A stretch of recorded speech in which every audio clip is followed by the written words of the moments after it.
मणिपुर में बीते कई दिनों से भड़की हिंसा अब धीरे धीरे शांत होती दिखाई दे रही है। इस दौरान अलग अलग राज्यों के फंसे लोगों को भी सरकार सकुशल उनके घर वापसी के लिए व्यवस्था करा रही है। मणिपुर में भड़की हिंसा की वजह से लोगों को काफी सारी परेशानियों का सामना करना पड़ रहा है। लोगों को खाने पीने की आवश्यक चीजों के लिए भी तरसना पड़ रहा है।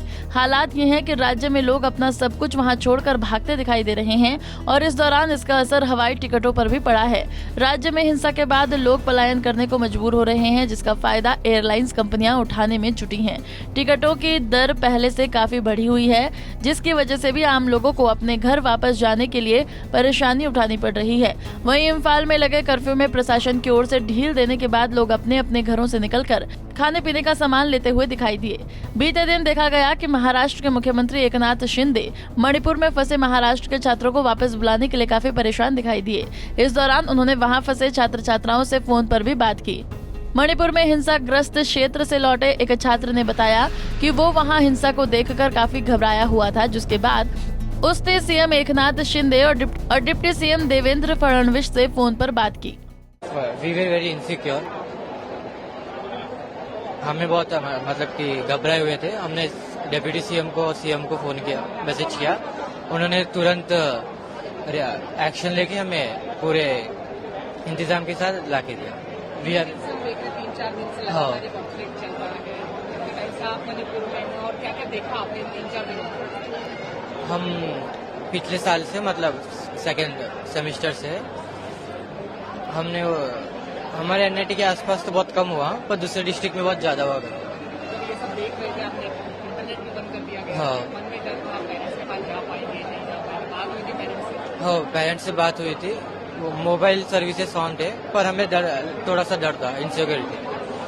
सीएम की तरफ से या मोदी की तरफ से, प्रधानमंत्री की तरफ से कुछ आपको आह्वान किया गया था, हेल्प की गई वहाँ पे Manipur?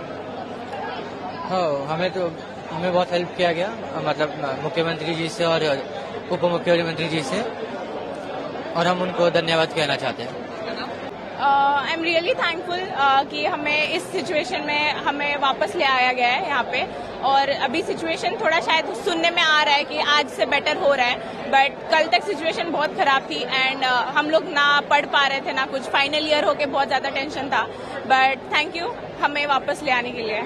The situation was too bad, like बहुत सारे ग्रेनेड्स कंटिन्यूअस चल रहा था डे नाइट। एटलीस्ट 3 दिन तो चल ही रहा था। फायरिंग की आवाजें आ रही थी, लाइक जितना लाइक बाहर से ऐसे हो रहा था कि लोग रो रहे हैं और अचानक से 2 मिनट बाद रोने की आवाज बंद हो रही है आफ्टर द फायरिंग। सो बहुत डर लग रहा था ये सब सुन के, but we are really thankful. मेरे को 2 साल हो गए मणिपुर में। अभी लास्ट ईयर था मेरा ये। लोकल्स तो खुद को हेल्प नहीं कर पा रहे थे वहाँ पे, क्योंकि सिचुएशन बहुत ज्यादा खराब हो गई थी इस बार, तो लोकल्स खुद हेल्प नहीं कर पा रहे थे हमें। और हॉस्टल में बंद रहना पड़ा 5 दिन। फिर अभी हमने 3 दिन बाद जब सिचुएशन ज्यादा खराब हुई, हमने रात को गवर्नमेंट को कांटेक्ट करा कि हमें हेल्प की जरूरत है, like we need to get rescued from here. And next day the help was there in the morning, so we are really helping. No, state government, really thankful to the state government, because my university is the central government university, National Sports University, and they were me being in the last year, हमें last year exams देने को force करा जा रहा था, but being the state government ने help भेजने की वजह से हम वो exams postpone कर पा रहे हैं, and we are here right now.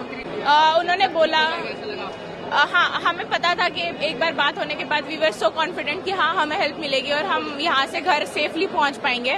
So we feel relieved after talking to him. आपका नाम? अश्वगंधा पराडे। मणिपुर से मुंबई एयरपोर्ट पहुंचे एक अन्य छात्र ने बताया है कि वहां के हालात काफी खराब हैं, जिसके बाद उसने मुंबई लौटकर मुख्यमंत्री एकनाथ शिंदे को धन्यवाद दिया। अगर सरकार ने निकाल के आई है तो बहुत अच्छा काम किया है, लेकिन बहुत दिन से फंसे थे, इसके लिए एकनाथ शिंदे जी को थैंक यू बोलना चाहता हूँ। में आप कुछ बताना चाहेंगे? वहाँ का हाल बताना चाहेंगे? वहाँ का हाल तो बहुत बुरा था, वो तो न्यूज पे नहीं आया, लेकिन इंटरनेट सब बंद कर दिया था वहाँ का, इसलिए पता नहीं चला होगा, लेकिन बहुत बुरा हाल था। इधर उधर बम फूट रहे थे, गोलियां भी चल रही थी, इसलिए बहुत बुरा हाल था। तो आप वहाँ पे क्या करते हैं? कितने दिन से आप? मैं तो एनआईटी मणिपुर में पढ़ाई करता हूँ, इलेक्ट्रिकल ब्रांच है, इंजीनियरिंग है। महाराष्ट्र में आप कहाँ से? महाराष्ट्र में मुंबई में खारिश। पेरेंट्स से बात हुई थी जब ये हाँ, पेरेंट्स से बात हुई। पेरेंट्स ने बोला कि ज्यादा कुछ होगा। अब पेरेंट्स तो बुला रहे थे, लेकिन कैसा टिकट भी नहीं मिल रहा था, तो मतलब तो सर ने एकनाथ शिंदे जी ने वो किया, तो हम वहाँ पर अंदर एक डर था कि यूक्रेन देखा है हमने, तालिबान देखा है, हाँ। कुछ लगा था कि हाँ डर है? वैसे ही हो रहा था, लेकिन वैसे ही हो रहा था मतलब। किससे क्या बातें हुई? उन्होंने फोन पे बातें की स्टूडेंट से? हाँ फोन पे तो बातें बहुत जन से की है। कैसे सहयोग किया महाराष्ट्र गवर्नमेंट? अभी महाराष्ट्र गवर्नमेंट तो अच्छे से सहयोग किया और लाया भी यहाँ तक, तो बहुत बड़ी बात है। गुवाहाटी से लेके मुंबई तक का सफर आप हमें बताना चाहेंगे? वो तो बहुत अच्छा हुआ। वहीं मणिपुर में हालात को दुरुस्त करने के लिए जुटे प्रशासन और सुरक्षा बलों की ओर से बताया गया कि राज्य में हालात अब पहले से कुछ बेहतर हो रहे हैं। कानून व्यवस्था में सुधार देखने को मिल रहा है, लोगों को सुरक्षित स्थानों पर पहुंचाया जा रहा है। इसके लिए जगह जगह कैंप की भी व्यवस्था की गई है। आपको बता दें कि मणिपुर में हिंसा के दौरान अब तक करीब 54 लोगों की मौत हो चुकी है। राज्य के बहुसंख्यक मैतेई समुदाय को अनुसूचित जनजाति का दर्जा दिए जाने की मांग के विरोध में ऑल ट्राइबल स्टूडेंट्स मणिपुर के आदिवासी एकजुटता मार्च निकाला था। तभी चुराचांदपुर के तोरबंग क्षेत्र में हिंसा भड़क गई, जिसमें अब तक 54 लोगों की मौत हुई है। तो वहीं राज्य में भड़की हिंसा और ताजा हालातों पर जानकारी देते हुए मुख्यमंत्री एन वीरेंद्र सिंह ने बताया है कि हिंसा ग्रस्त क्षेत्र से अब तक 20,000 लोगों को निकाला जा चुका है। 10,000 लोग अभी भी फंसे हुए हैं। केंद्रीय मंत्री अमित शाह घटना के दिन से लेकर अब तक स्थिति पर नजर बनाए हुए हैं। केंद्र सरकार की ओर से मणिपुर में अतिरिक्त सुरक्षा बलों को भेजा गया है। 3 companies of Central Armed Police Force, 105 columns of Assam Rifles are being deployed. Okay. And the curfew relaxation has started in all districts to enable people to buy essentials.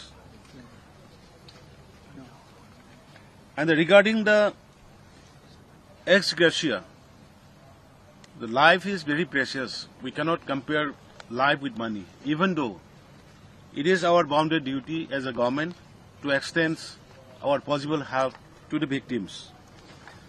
Therefore, the cabinet has decided to extend rupees 5 lakhs to those expired to dead people, persons, and rupees 2 lakh for grievous injuries, and rupees 25,000 for non-grievous injuries. Up to rupees 2 lakhs as relief for families whose houses have been burned down after assessment by the authorities. Houses हमसे जुड़े रहने के लिए हमारे YouTube channel को subscribe करें और नई वीडियो की नोटिफिकेशन के लिए बेल आइकॉन को दबाएं।